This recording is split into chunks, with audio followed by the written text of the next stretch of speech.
যান্ত্রিক মহানগরের স্বভাবসুলভ ব্যস্ততা থেকে মুক্তির খোঁজে মাঝে মধ্যেই ছুটে চলা নতুন কোনো গন্তব্যে।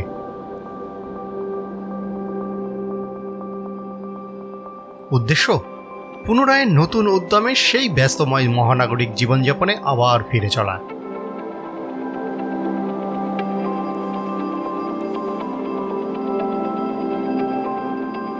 এবারের গন্তব্য পূর্ব সিকিমের এক ছোট্ট গ্রাম রোলেপ, যা শুরু করেছি গত পর্বের একটা ছোট্ট সাইট সিইং দিয়ে। আজ দ্বিতীয় পর্বে রোলেপের বিখ্যাত হ্যাঙ্গিং ব্রিজ। নমস্কার প্রিয় দর্শক, আমি প্রসেনজিৎ। স্বাগত জানাই নতুন পর্বে নতুন মানুষ ভ্রমণে, উড়োজাহাজে আরও একবার।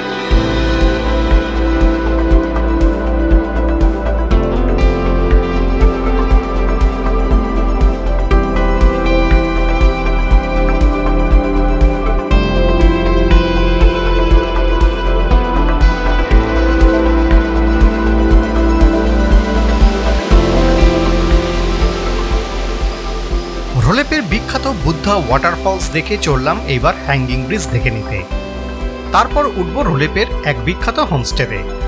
সেই গল্প পরের এপিসোডে নিয়ে আসছি, সাথে বিস্তারিত তথ্য আপনাদের জন্য।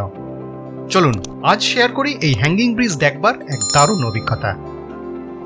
হ্যাঙ্গিং ব্রিজ দেখবার সেরা অভিজ্ঞতা হয়েছিল এর আগে পশ্চিম সিকিমে, এশিয়ার দ্বিতীয় উচ্চতম ব্রিজ সিংশোর ব্রিজ দেখবার সময়। অনবদ্য সেই অভিজ্ঞতা। পশ্চিম সিকিম যেমন পেলিং, কালুক, রিচেনপং, ছায়াতাল এসব জায়গায় বেড়াতে এলে কিন্তু কোনোভাবেই মিস করা যাবে না এই সিংশোর ব্রিজ সাইট সিইং পয়েন্টটি। এর ভিডিও ইতিমধ্যে শেয়ার করেছি উড়োজাহাজ চ্যানেলে।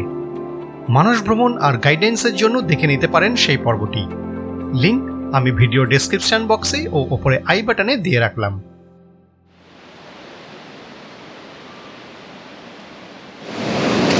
তো এই হলো বিখ্যাত রোলেপের সেই হ্যাঙ্গিং ব্রিজ।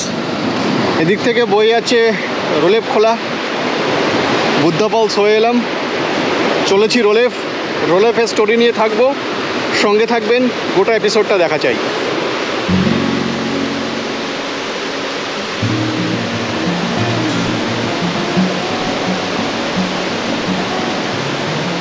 নিচ দিয়ে বয়ে চলেছে খরস্রোতা রংপো খোলা নদী। নীলাভ সবুজ যেন জলের এই রং। তার গর্জনের সাথে প্রাকৃতিক পরিবেশের একটা বিশেষ টান অনুভব করলাম। বেশ টের পেলাম কেন রোলেপ দিন দিন পর্যটকদের কাছে বেশ আকর্ষণীয় হয়ে উঠছে।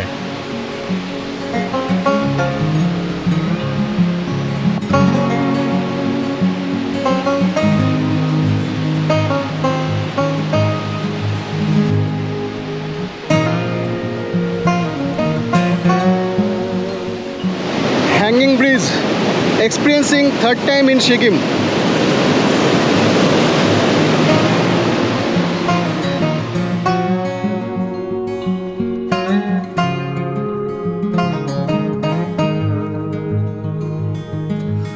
এই হ্যাঙ্গিং ব্রিজটি বেশ পুরনো, যান চলাচল একেবারেই নিষিদ্ধ।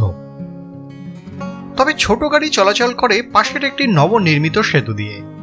ওই যে দেখা যাচ্ছে বাঁদিকে ওই ব্রিজটি, ওটা দিয়েই নাকি খুব তাড়াতাড়ি পৌঁছানো যায় গ্যাংটক শহরে।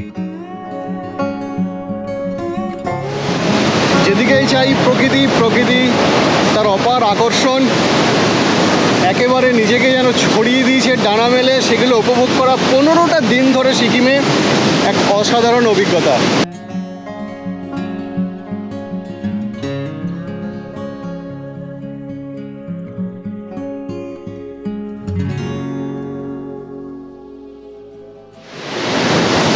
I call it plan, rather call it a dream.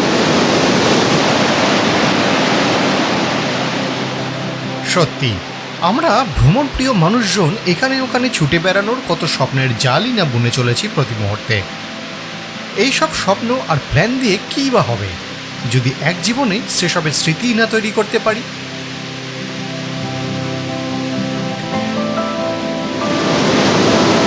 Plan, dream এসব মনে রেখে মরে যাওয়ার থেকে স্মৃতি নিয়ে মরা অনেক ভালো। সেই স্মৃতির উদ্দেশ্যে 15 দিনের জন্য বেরিয়ে পড়েছি।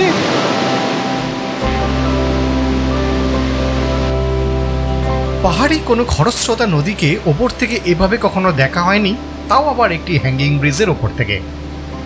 আজ সেই অভিজ্ঞতার সাক্ষী থাকা বেশ খানিকক্ষণ ধরে। আজ এই ছোট্ট পর্বে হ্যাঙ্গিং ব্রিজ দেখে চললাম এবার রোলেপের আস্তানায়। সে গল্প আর বিস্তারিত রোলেপ ভ্রমণের তথ্য ও গাইডেন্স নিয়ে থাকছি আগামী পর্বে। তার কিছু আগাম ঝলক আপনাদের জন্য এই মুহূর্তে। আজ উড়োজাহাজে কেউ প্রথম এলেন? তাহলে ভালো লাগলে অবশ্যই চ্যানেলটি সাবস্ক্রাইব করে পাশে থাকবার অনুরোধ রইল। আপনাদের একটি মন্তব্য, লাইক, শেয়ার আর সাবস্ক্রাইব সত্যি অনেক অনেক প্রেরণা দেয় আগামীর জন্য। সকলে ভালো থাকবেন। দেখা হচ্ছে পরবর্তী পর্বে খুব শিগগির। রোলেপ খোলায় হ্যাঙ্গিং ব্রিজে অসাধারণ এক্সপিরিয়েন্স, ভালো কিছু মুহূর্ত তুলে ধরলাম আপনাদের সামনে। এরপরে সোজা পৌঁছাবো ট্রাইবাল হোমস্টে। বাকি গপ্প সেখানে হবে, আস্তানার খোঁজ সহ পূর্ণ রিভিউ। চলুন।